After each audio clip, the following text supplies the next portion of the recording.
وأنا وعبدالرزاق كمبالا قبير عافمادك بلشدة وعيقلينتا daryeelka dumarka. waxaa maanta idinla wadaagayaa mowduuc muhiim ah oo saameeyay malaayiin haweenaya oo ku wada nool daafaha adduunka.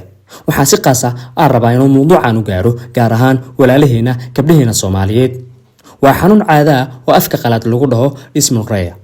caadadu waa nidaam dabiici ah oo muhiim u ah caafimaadka taranka haweeneyda.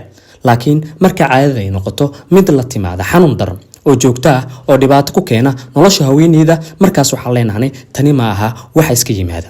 waa arrin caafimaad mudan si dhabahna loo fahmaa loona baaraa. waa maxay dysmenorrhea? dysmenorrhea waa xanuun ka dhasha ama la socda caadada haweeneyda. waxaa loo kala saaraa laba nooc. nooca koowaad waa primary dysmenorrhea, waa xanuun caadada ah oo bilaabma marka gabadhu bilowdo caado, wuxuuna dhacaa iyadoo aanan jirin cudur kale oo sababay.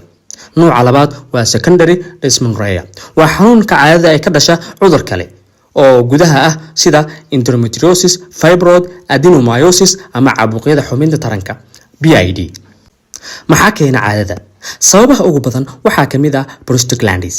waa hormoon oo jidhka soo daaya si uu abuuro inuu minka isku keeno si dhiigga caadada u soo baxo. marka prostaglandinku ay bataan waxay keenaan xanuun, lalabo, matag iyo madax xanuun. endometriosis waa xaalad unugyada ilmagaleenka ay kaga baxaan meeshii saxda ahayd, taasoo keenta xanuun daran. adenomyosis waa marka unugyada gudaha ilmagaleenka ay u gudbaan murqaha gudaha, waxayna sababi karaan dhiig bax badan iyo xanuun aad u daran. fibroids waa burooyin ama finon yar oo mataqaanaa ku samaysma gudaha iyo dibadda ilmagaleenka, waxayna sababi karaan caado badan iyo xanuun daran.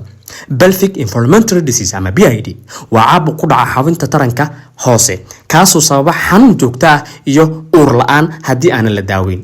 gabadhu uur ma yeelanayso haddii pelvic inflammatory disease aanan la daaweyn. oo calaamadaha u baahan inaad dhakhtar la xiriirto: xanuun culus oo ka hor istaagayo waxbarashadaada, shaqadaada ama nolol maalmeedkaada; caado dheer, dhiig fara badan ama aanan joogto ahayn; xanuun dhabarka hoosaha ama murqaha caloosha; lalabo, matag ama madax xanuun joogto ah. fiiro gaar ah haddii xanuunka caadadaadu kaa dhigayo mid aanan seexanaynin oo aan maalintii dhan aad isticmaalaysid daawo, waa calaamad muujinaysa inaad u baahan tahay talo caafimaad. daaweynta casriga ah ee dysmenorrhea waxaa jirto dhowr siyaabood oo xanuunka caadada loo yareeyo ama loola tacaalo. ibuprofen, naproxen waxay yareeyaan xanuunka iyo prostaglandinka. daawooyinka hormoonka ama contraceptive pills waxay nidaamiyaan wareegga caadada, waxayna yareeyaan xanuunka. heat therapy, isticmaalka kuleylka sida biyo kulul oo caloosha la saaro si loo dejiyo murqaha. laparoscopy, qalabka loo adeegsado in lagu eego gudaha caloosha si loo baaro cudurka sida endometriosis. isbedel nololeed oo caafimaad leh: cunto nafaqo leh, samee jimicsi fudud, hurdo ku filan, seexo, una fiirso culeyska maskaxeed, stresska. deji madaxa culeyska kaa saaran iyo stresska kaa saaran.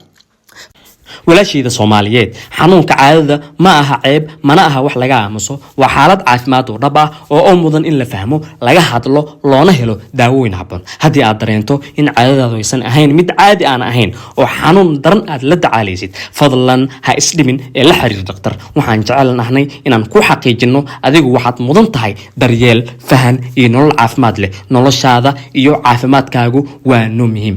mahadsanidin. guuleysta dhammaantiin.